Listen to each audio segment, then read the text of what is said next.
Hello guys. और अब आपके सभी के मुस्कुराते हुए चेहरे जिन्हें मैं देख नहीं सकता इंटरनेट पे, तो उनको देख के अच्छा लगा। होप यार मुस्कुरा ही रहे होंगे आप लोग। तो लोहड़ी, हैप्पी लोहड़ी जिनको जो लोहड़ी मनाते हैं एंड जो मकर संक्रांति मनाते हैं उनको हैप्पी मकर संक्रांति। डिपेंड करता है मैं वीडियो कब डालूं। अगर मैं इन दोनों फेस्टिवल्स के बाद वीडियो डालता हूं तो समझ लेना मैंने तुम्हें पहले ही विश किया है, ठीक है, क्योंकि मैंने रिकॉर्ड पहले ही कर लिया वीडियो, तो मैं अपलोड बाद में कर रहा हूँ। तो समझ लो कि मैंने तुम्हें टाइम से विश किया है, बस अपलोड बाद में करा, ठीक है। तो मजे करो यार, पकवान वकवान खाओ यार, और पतंगे वतंगे उड़ाओ। और पतंगे उड़ा के जानबूझ के उनको पड़ोसनों के घर में क्रैश करो, फिर उनको मांगने जाओ पतंगों को, और मजे करो। तुम्हारे वहाँ जो भी पकवान पकते हैं, मतलब पूरी, हलवा, कचौरियाँ और रसगुल्ले और मिठाइयाँ जो भी अनेक तरीके की होती है, इंडिया में कहीं कुछ मिठाई बनती है, कहीं कुछ मिठाई बनती है। डिफरेंट डाइवर्सिटी इंडिया अपना इसीलिए पॉपुलर है ना। तो मल्टी कल्चरल कंट्री, सो बात करते हैं 8 GB वर्सेस 16 GB की प्रोडक्टिविटी में और गेमिंग में, दोनों की बात करेंगे। और वीडियो के एंड में मैं आपको कुछ टिप्स भी दूंगा जब आप अपने लिए पीसी बिल्ड कर रहे हो और रैम ले रहे हो, तो ठीक है, मे बी आपकी हेल्प हो जाए। तो बात करते हैं पहले गेमिंग की। तो ये वीडियो खास उन लोगों के लिए है जो बजट अराउंड 60,000 से कम का जिनका बजट है। बिकॉज अगर आप 60,000 से ऊपर का आपका बजट है तो ऑफकोर्स यार आप में भी शायद Ryzen 5 ले रहे हो या कोई एक हाई एंड GPU ले रहे हो। यार अगर आप एक Ryzen 7 या i7 जैसे सिस्टम ले रहे हो तो ऑफकोर्स सी बात है यार, तुम 8 GB की स्टिक तो यूज़ करोगे नहीं यार, कॉमन सेंस वाली बात है। तो ये वीडियो उन लोगों के लिए तो नहीं है, ये उन लोगों के लिए जिनका बजट थोड़ा 40-50 हज़ार 30 हज़ार ऐसा है, और वो सोच रहे कि मैं अपने सिस्टम में 8 GB रैम यूज़ करूँगा, तो ये उनके लिए। चलिए बात करते हैं पहले गेमर्स की, और गेमर्स में भी उन गेमर्स की जिनको कैजुअल गेम्स खेलने हैं, या कैजुअल भी नहीं कहूँगा मैं, तो मैं ये कहूँगा कॉम्पिटिटिव गेम भी खेलने हैं, ऑनलाइन गेम्स। लाइक आपको खेलना है जैसे पबजी मोबाइल खेलना है, जैसे बहुत सारे लोगों को पबजी मोबाइल के लिए पीसी बिल्ड करना है, तो पबजी मोबाइल में 8 GB इनफ है, बिल्कुल बढ़िया, कोई दिक्कत नहीं होने वाली। मैं खुद खेलता हूँ, मजा आ जाएगा, ठीक है। बात करते हैं पबजी पीसी की, तो पबजी पीसी में भी हाँ ठीक है, तुम्हारा हार्डवेयर अच्छा है, पबजी पीसी चल रहा है, 8 GB रैम में काम चल जाएगा, कोई दिक्कत वाली बात नहीं है, पबजी पीसी भी चल जाएगा। फोर्टनाइट भी 8 GB इनफ है, कोई दिक्कत नहीं। CSGO तो भैया तुम 4 GB रैम में भी चला लो, चल जाएगा।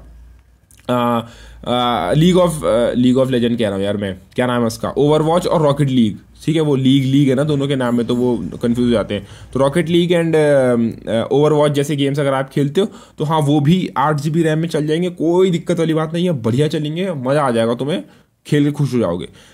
अब उन लोगों की बात करते हैं जिनको थोड़े पुराने टाइटल्स खेलने हैं, लाइक GTA 5 हो गया तुम्हारा, ठीक है, और असासिन क्रीड ब्लैक फ्लैग हो गया, मतलब थोड़े पुराने गेम जिनको आए हुए कुछ साल हो चुके हैं, तो वो भी आराम से चल जाएंगे, 8 GB में इनफ है। अब बात करते हैं लेटेस्ट टाइटल्स की, और जिस हिसाब से मैंने ये लेटेस्ट टाइटल बोला, ये लाइन बोली, उस हिसाब से तुम समझ गए कि यहाँ पे 8 GB का दम निकलेगा। यहाँ पे तुम्हें प्रूफ के लिए बैटलफील्ड 5 का गेम प्ले दिख रहा है स्क्रीन पे, और यहाँ पे ऊपर पे तुम देख सकते हो रैम यूटिलाइजेशन है 7.1 और बीच बीच में 7.2 भी जा रहा है, depending on the scene, game में क्या चल रहा है, क्या सीन हो रहा है, उस हिसाब से, ठीक है। ये 7 GB से ऊपर मेरी रैम यूटिलाइज हो रही है। तो मेरे सिस्टम की स्पेक्स आप डिस्क्रिप्शन में देख सकते हो कि मेरे क्या स्पेक्स हैं, मैंने क्या यूज़ किए हुए हैं। तो गाइस अब आप ये बोलोगे कि मेरा तो गेम प्ले भाई 7 GB रैम यूज़ कर रहा है, और अगर वो 8 GB रैम यूज़ कर भी लेता है तो क्या फ़र्क पड़ जाएगा अगर मेरी 8 GB रैम पूरी यूज़ हो जाएगी। मैंने तो 8 GB रैम लगाई इसलिए रखी है ताकि वो पूरी की पूरी यूज़ हो। नहीं देखो गाइस, बात इतनी सिंपल भी नहीं है। असल में होता क्या है कि जब इस टाइप के हैवी गेम्स आपकी पूरी की पूरी रैम यूज़ कर लेंगे ना, तो उससे इशू ये आएगा कि आपके फ्रेम्स, जैसे आपको जहाँ पे ना आपको 60 FPS मिलने चाहिए थे, वहाँ पे आपको 55 FPS मिलेंगे। जहाँ पे आपको 55 FPS मिलने चाहिए थे, वहाँ पे आपको 50 FPS मिलेंगे। आपको 5 से 6 फ्रेम्स का अंतर देखने को मिल सकता है इजीली। और अगर CPU इंटेंसिव है गेम, ज़्यादा CPU इंटेंसिव है, या कुछ गेम्स मेमोरी इंटेंसिव भी होते हैं, अगर उस टाइप का गेम आप खेल रहे हो तो डेफिनेटली इससे आपके फ्रेम्स पर सेकंड यानी FPS जिसको आप बोलते हो वो कम होंगे। यानी आपको अगर कोई ग्राफिक कार्ड 60 FPS देने वाला था, लेकिन क्योंकि आपकी रैम कम है तो आपको 60 FPS नहीं मिलने वाले हैं, वो FPS आपको कम मिलेंगे। और अगर आपका FPS आपको 60 FPS मिल रहे हैं तो आपका अंतर देखने को मिलेगा 1% और 0.1% लॉस में। अब ये क्या होते हैं, ये अगर आप जानते हो तो अच्छी बात है, नहीं जानते हो तो हिंदी में इतना बता दूं कि एवरेज FPS अगर आप MSI आफ्टरबर्नर या किसी और उससे देखते हो ऐप से, तो आपको एवरेज FPS फॉर एग्जांपल दिख रहा हो कि वो 60 FPS चाहिए थे, 60 FPS ही मिल रहे हैं, लेकिन आपको 1% और 0.1% लॉस जो है वो आपका बहुत ज़्यादा डिफरेंस होगा उनके बीच में, जिससे आपको आपका गेम चॉपी, या फिर जिसे कहते हैं ना फ्रेम ड्रॉप्स होंगे, आपका गेम लैग करेगा, ठीक है, तो वो आपको देखने को मिलेगा, आपका गेम अटकेगा। हिंदी में बोलूँ तो आपका गेम अटकेगा। तो इसलिए 8 GB रैम अगर आपकी पूरी की पूरी यूटिलाइज हो रही है, ये गेम अगर आपकी पूरी की पूरी 8 GB रैम यूज़ कर रहे हैं तो आपका गेम अटकेगा। और कोई नहीं चाहता कि वो एक गेमिंग के लिए एक पीसी बिल्ड कर रहा है और गेम खेलने के लिए जो पीसी बिल्ड हो उसमें गेम ही अटक अटक जाए, तो वो कोई नहीं चाहता है, ठीक है। और आजकल के तो गेम इतने हैवी हो गए कि अगर तुम सीडी वीडी खरीदते हो ना इन बैटलफील्ड 5 या इनकी कुछ ऐसे ही, ठीक है, तो जब तुम इंस्टॉल करोगे ना तो इनका सेटअप ही इतना हैवी होता है कि जब तुम इंस्टॉल करोगे वो तुम्हें सीधा नोटिफिकेशन लिखा हुआ दिखाएगा कि अगर तुम्हारी रैम 8 GB या 8 GB से कम है तो इस डब्बे पे टिक मारो, क्योंकि अगर तुम इस डब्बे पे टिक नहीं मारोगे तो तुम्हारा गेम भले जल्दी इंस्टॉल हो जाएगा लेकिन फिर तुम्हारा गेम हो सकता है वो इनकम्प्लीट इंस्टॉल हो, कुछ फाइलें मिसिंग वगैरह हो, तो वहाँ पे एक बॉक्स दिया रहता है जिसमें तुम टिक मारोगे और फिर वो तुम्हारी सिर्फ 2 GB रैम यूज़ करेगा, लेकिन वो भी 6 घंटे लगा देगा इंस्टॉल होने में। तो आजकल के गेम इंस्टॉल होने के लिए भी रैम ज़्यादा मांगते हैं, समझ रहे हो। तो यार आजकल थोड़ी बहुत रैम की डिमांड बढ़ गई है, और अगर हो सके तो अपने बजट में 8 की जगह 16 GB घुसेड़ लो। बैटलफील्ड 5 का तो ये हाल है। और एक और चीज़ मैं मेंशन कर दूं कि जो ये 7.1 GB आपको दिख रहा है ना कि यूज़ हो रही है, ये 7.1 GB तब है जब मैंने बैकग्राउंड प्रोसेसेस किल की हुई हैं ज़्यादातर। आई मीन कुछ ऐसी प्रोसेस होती है जो आपके बैकग्राउंड में चलती रहती है, जैसे मेरे उसमें यूटोरेंट चलता रहता है बैकग्राउंड में, ठीक है, मेरा कॉर्सर का IQ सॉफ्टवेयर चलता रहता है, मेरा रेडगियर का जो ये माउस का सॉफ्टवेयर है वो चलता है, ठीक है, कॉर्सर का IQ सॉफ्टवेयर मैंने बता दिया। उसके बाद स्काइप बैकग्राउंड में चलता रहता है। तो टास्क मैनेजर से जब उनको जाके किल कर दोगे ना उसके बाद मैंने ये सब कुछ किया है, मैंने ये देखने के लिए कि मतलब अगर मैं एकदम नॉर्मल यूज के सिनेरियो में यूज करूंगा तो कैसा है, तो जाके 7.1 7.2 7.1 यूज हो रहा है। अगर मैं बैकग्राउंड में नॉर्मली जो एक दो ऐप्स खुले रहते हैं उनको खुले रहने दूं तो वो भी कुछ रैम यूज करेंगे, ऑब्वियस सी बात है। तो तब सिनेरियोस चेंज हो सकते हैं। और ये गेम प्ले जो तुम्हें दिख रहा है ये स्टोरी मोड का है। जब तुम ऑनलाइन खेलोगे बैटलफील्ड 5 में, गारंटी दे रहा हूं मैं, गारंटी 1080p पे, भले तुम 1080p पे खेल लो, गारंटी दे रहा हूं मैं, लिख के दे सकता हूं तुम्हें, पर मैं ऑनलाइन तुमसे यूट्यूब पे बात कर रहा हूं तो मैं लिख के नहीं दे सकता। तो समझ जाओ मेरी भावनाओं को कि तुम्हारा रैम यूटिलाइजेशन 8 GB से ऊपर जाएगा ही जाएगा, ठीक है। सेम चीज़ है असैसिन्स क्रीड ओडेसी के लिए और call of duty black ops 4।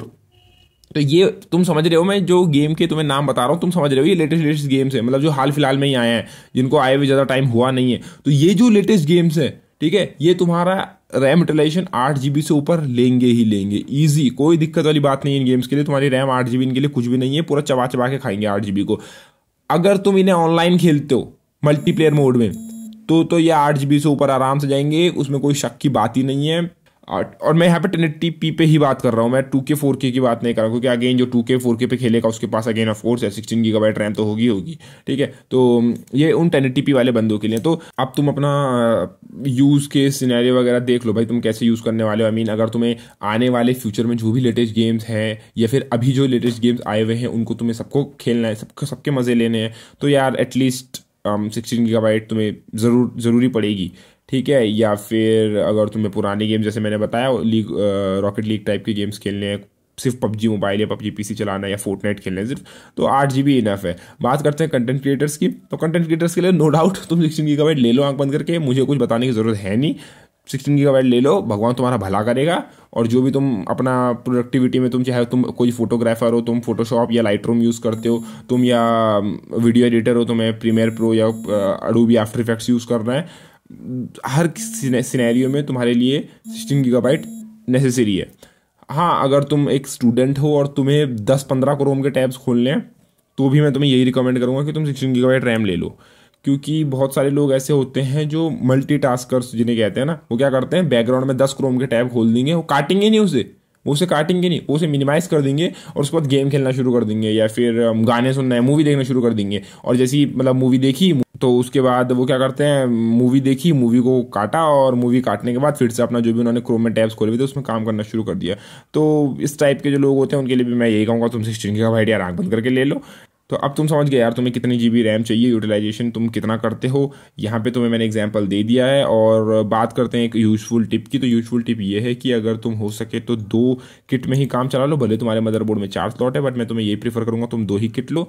अब वो मैं क्यों कह रहा हूँ यार, इसके वैसे तो काफ़ी टेक्निकल रीजन है जिसको मैं किसी और वीडियो में समझा सकता हूँ, बट इसका सीधा सीधा अगर मैं एग्जाम्पल दूँ तो तुम्हें 4 स्टिक लगाओगे और तुम्हें हाई फ्रिक्वेंसी वाली स्टिक लगानी है, तो उससे नुकसान तुम्हारा ये होगा कि जितनी तुम हाई फ्रिक्वेंसी जाओगे और जितनी ज़्यादा स्टिक्स लगाओगे उतना तुम्हारा मेमोरी कंट्रोलर पे लोड पड़ेगा। और अगर तुम राइजन यूज़ कर रहे हो और तुम एक 3600 मेगाहर्ट्ज़ की किट लेते हो और तुम 2 स्लॉट में उसको ठूसते हो, तो 2 स्लॉट में मे बी वो 3600 पे चल जाए, लेकिन जैसे तुम 4 स्टिक लगाते हो तो तुम 3600 पे उसको नहीं चला पाओगे, हो सकता है तुम्हें एडिशनल वोल्टेज देनी पड़े। ये फिर अगेन मदरबोर्ड पे भी लिमिटेशंस आ जाती हैं, मदरबोर्ड टू मदरबोर्ड, क्योंकि कुछ मदरबोर्ड में 2 स्लॉट प्रिफरेबल्स होते हैं, यानी कि उन 2 स्लॉट में तुम लगाओगे तो तुम्हारी मेमोरी अच्छी ओवरक्लॉक होगी तुम्हारी रैम, और बाकी के 2 स्लॉट में लगाओगे तो रैम अच्छी ओवरक्लॉक नहीं होगी। और जब तुम चारों के चारों स्लॉट भर दोगे तो तुम मान लो तुमने 3600 मेगाहर्ट्ज़ की किट ली है, लेकिन फिर वो चलेगी 3200 या 3400 मेगाहर्ट्ज़ पे। और अगर तुम्हारे पास गीगाबाइट का मदरबोर्ड है तो तुम्हें भगवान बचाए 3400 मेगाहर्ट्ज़ से ऊपर चलाने में, तुम बस चल गया तो बस समझ जाओ।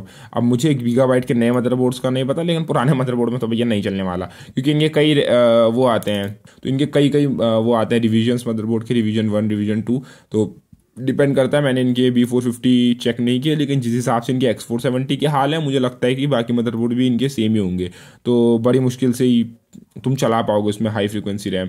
सो इसलिए मैं तुम्हें कह रहा हूँ कि मेमोरी कंट्रोलर पे लोड ना डालो। 2 स्टिक अच्छी लगती हैं, दिखने में 2 स्टिक्स भी अच्छी लगती हैं 8 GB वाली।